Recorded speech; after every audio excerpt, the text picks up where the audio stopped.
Maji na tukiangazia taarifa ambayo inafungamana na siku ya leo ni kwamba viongozi wa kisiasa humu nchini wametakiwa kuiga mfano wa Yesu Kristo msimu wa Pasaka kwa kuwapa kipaumbele wa Kenya badala ya kujihusisha na malumbano ya kisiasa yasiyomfaa mwananchi.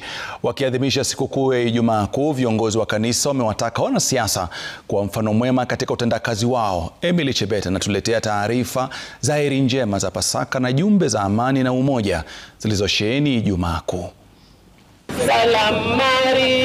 Askofu mkuu wa kanisa Katoliki Philip Anyolo wa dayosisi ya Nairobi aliwaongoza waumini kutoka kanisa Katoliki la Family Basilica kwenye njia ya msalaba.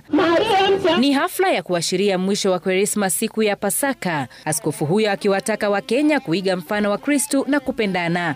Wanasiasa kwa upande mwingine wakitakiwa kuwa kielelezo bora kwa Wakenya waliowachagua.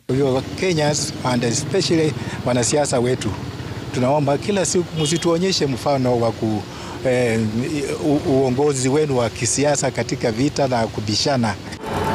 Licha ya changamoto alionayo, Lucas Mwarwa alikuwa katika mstari wa mbele, ishara ya uvumilivu na kujitolea, akiwa na lengo la kuungana na waumini wenzake. Uhusiano wangu mimi najisikia vizuri, niko na amani, niko na afya, niko na kila kitu.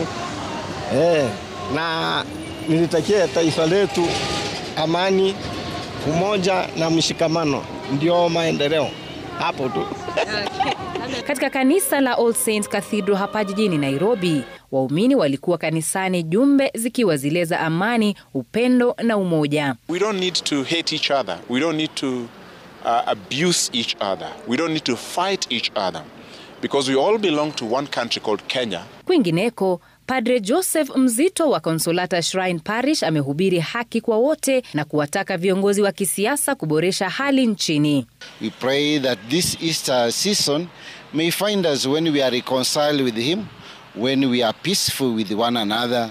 Let us listen to Kenyans instead of governing ourselves. We can't govern ourselves. Waumini wengine wakitumia siku hii kuzika dhambi zao pamoja na Kristo katika njia ya ubatizo, huku viongozi wa kanisa wakitakiwa kuzingatia kanuni za kanisa.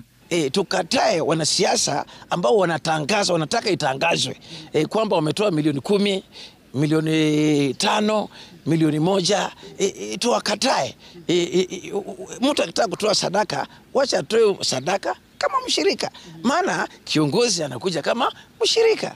Aidha, Papa Francis amewapa makardinali mbalimbali majukumu wakati huu wa Pasaka, ambapo hataweza kuongoza misa mbalimbali kama ilivyo kawaida kutokana na hali yake ya kiafya. Katika kaunti ya Nyamira na Kericho, waumini pia walijitokeza katika njia ya msalaba wakiadhimisha sikukuu ya Ijumaa Kuu. Waumini wa kanisa Katoliki humu nchini walijiunga na wengine ulimwenguni katika kuadhimisha siku ya mwisho ya Kwaresma. Hii ni kukumbuka mienendo ya Yesu Kristo ya mwisho kabla ya kusulubiwa na baadaye kuteswa, kama njia moja ya kukumbuka kwamba kuna matumaini baada ya maisha haya. Emily Chebet, Runinga Citizen, Nairobi.